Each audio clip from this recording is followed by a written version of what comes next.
আবার আমরা তিনজন বন্ধুকে পেয়ে গেলাম। আসলে মানুষের জীবনে বন্ধুত্বটাই সবচেয়ে বড় কিছু হয়ে থাকে। বন্ধুত্বর মাঝে ছাড়া আর কিছুই আসলে এতই ভালো লাগে না। বন্ধুত্বটা এরকম একটা প্রাকৃতিক ও বন্ধুত্ব হয়ে থাকে যে বন্ধুত্ব আপন পর সব কিছুতে ধারণা করে দেয়। সেরকম আমরা তিনজন বন্ধুকে পেয়ে গেলাম কর্ণাবলী সেতুর মাঝখানে ব্রিজের উপরে প্রাকৃতিকের হাওয়া উপভোগ করছে। তাদের মাঝে আমরা জিজ্ঞাসাবাদ করবো তারা কোথা থেকে এসেছে আর তাদের উল্লাসটা কি। আসসালামু আলাইকুম। কোন জায়গা থেকে আসছেন? আলহামদুলিল্লাহ ঠিক আছে। আপনার তিনজন বন্ধু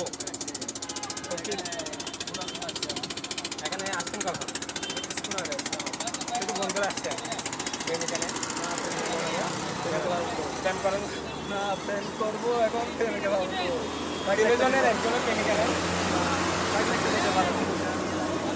গাইস আপনাদের মাঝে যদি আমাদের ফলোয়ারের মধ্যে কোনো বোন থেকে থাকেন অবশ্যই আমাদেরকে সাড়া দিবেন তাদের জন্য।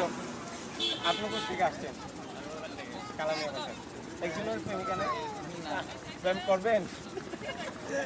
প্রেমিকা যদি কেউ যদি অফার করে প্রবেশ করে এটাকে রিপ্লাই দিবেন? অবশ্যই প্রেমিকা যদি বলে প্রেম করবো তাহলে বলবেন অবশ্যই প্ল্যান করবো। প্রেম করবেন? জি প্রেমিকা দরকার এখন। অবশ্যই আছে, তাকে একটা দিতে পারেন ভাইয়া। আপনি প্রেম করেন? প্রেম কেন করেন?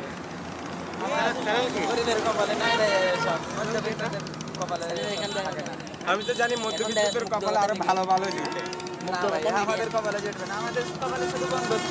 আমি একটা বলবো আসলে আপনাদের জীবনে বন্ধুত্ব বেশি নাকি পরিবারের মধ্যে আরো আরো কেউ আপন হয়ে থাকে?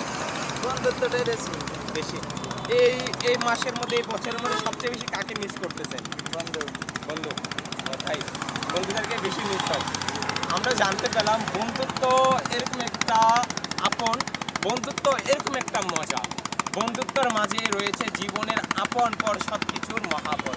আমরা আমাদের পাশে আরেকজন ভাই চলে এসেছে, তাকে আমরা প্রশ্ন করবো সে কোথায় থেকে এসেছে। আসসালামু আলাইকুম। কোথেকে আসছে? নাম কি ভাইয়া? রাউজান। একলা একলা আসছে? হ্যাঁ মুগ্ধকতা মিডিয়া। বন্ধুত্ব মিডিয়া। বিয়ে করছেন? মুগ্ধকতা মিডিয়া। মুগ্ধকতা মিডিয়া। পেজের নাম কি? বিয়ে করেন নাই? মুগ্ধকতা মিডিয়া। আজকে কথা বলবেন। মুগ্ধকতা। আচ্ছা তাহলে এই ভিডিওটার মাধ্যমে আরো একটু ভাইরাল হয়ে লাইভ হচ্ছে কি? লাইভ হচ্ছে কি? যে যদি বলে আপনি কি বিয়ে করতে পারবেন? সব কিছু হয়ে গেছে। তো আমার ভাই বিয়ে করে নাই, বিয়ে করবে। বিয়ের জন্য প্রস্তুতি হয়ে গিয়েছে। সবাই দোয়া করবেন, আমার ভাইয়ের জন্য দোয়া চেয়েছে জানি আমার ভাইয়ের বিয়েটা অতি তাড়াতাড়ি হয়ে যায়। কেননা একলা একলা সঙ্গীটা চলাটা খুবই বোরিং ও প্যারা লাগে। যখন সঙ্গী চলে আসবে তখন আরও ভালো লাগবে।